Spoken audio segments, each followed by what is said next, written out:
Might be a quiet session this week simply because we're in the season festivities and everybody's really busy. So for those of you who were able to set time aside and join us today, thank you. Sometimes it's when it's in a smaller kind of group setting, it makes it easier for us if you have questions that you want to ask. Again, I encourage everybody to ask questions, please. I used to call myself the Queen of Thousand Questions. I'm not so much the Queen of 1,000 questions anymore because I've received 1,000 answers while studying the sacred languages. So I don't have as many questions as I used to. But having said that, I have much compassion for those that are in a place where they are seeking. And when the questions arise, I want you guys to feel free to be able to ask. There are no stupid questions at all.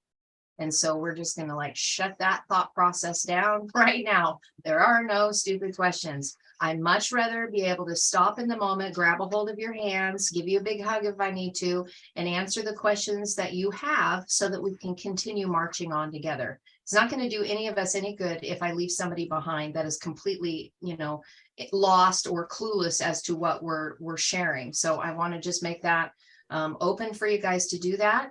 We are going to take as long as it takes to get through these letters. I have settled it within myself that although there's a sense, on one side, there's a sense of urgency to get this information out. On the other side of it, the spirit is saying, just rest in it, allow it to flow as it needs to, because I can shoot a whole bunch of information out at you right now that would just overwhelm and sink most ships. And I don't want to do that. I don't want to sink a boat and have to throw you a life ring to draw you back in. I want us to be able to take on what water we need and bail out what we don't need so that we can continue floating along in this merry, beautiful river of life through the sacred languages and what it's providing for us to become actually that living water, to flow as water. That's what we really want. Water always finds that path of least resistance as we walk through life. Not that we're trying to avoid anything. We're just wanting to be able to flow through, just let it continue and not get dammed up, not get stopped up, but because that's how spirit rolls. And that's really what this language is all about, and why the Aleph is so very important, because the Aleph is directly connected to that sense of flow. Again, we have talked about before how going from the wave form to the particle, where we have these energies that come in for creation, and then through observation, it becomes densified in a particle so we can see it. We're actually talking about us being able to move in and out of that flow state of the wave. And I know for some that's probably, what the heck is she talking about?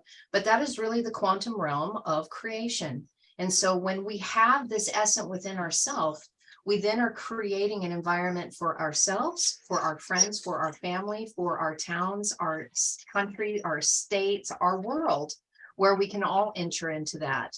And, I think if I were to put it in a term that you've heard me say before, it would be heavenly earth. It would be heavenly earth. I mean, just if you can imagine all of us being in that flow state of creation, where we're actually creating from a place of coherence that isn't based in fear. Oh my gosh. I mean, could you imagine that expressive place of the heart being wide open, and what that would mean for all our relationship? But unfortunately, what ended up happening is that because the ego, it's beautiful. I'm not going to shoot down the ego. It's beautiful. That is how we have our separated fractal selves in our different expressions of who Allah, who God is. We need the ego. That's how we learn. But if we can get to that place where that ego isn't being manipulated by fear, oh my goodness, that's the biggest thing. The fear of the unknown, the fear of the unknown. That is our greatest adversarial component that we deal with. And as we go through the sacred languages and we begin looking at all these letters and how it all fits in, I can promise you through my own testimony that fear will just cease to be, because we end up perfecting love through it. And when we speak about perfecting love, that is finding unconditional love for self right here. And as soon as that place happens, your whole world changes. Everything changes. You see different, feel different, hear different, smell different. Everything is just different. It's like going from a black and white film with, little slides, as the old speak shows would be, to watching a 3D film like Avatar. I'm not joking. It's that extreme. So imagine all of us getting to that place. Wow.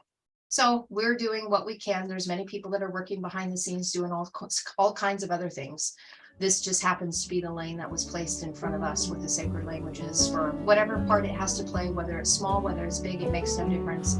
What matters to us is that you guys are here with us today, and that's all that matters.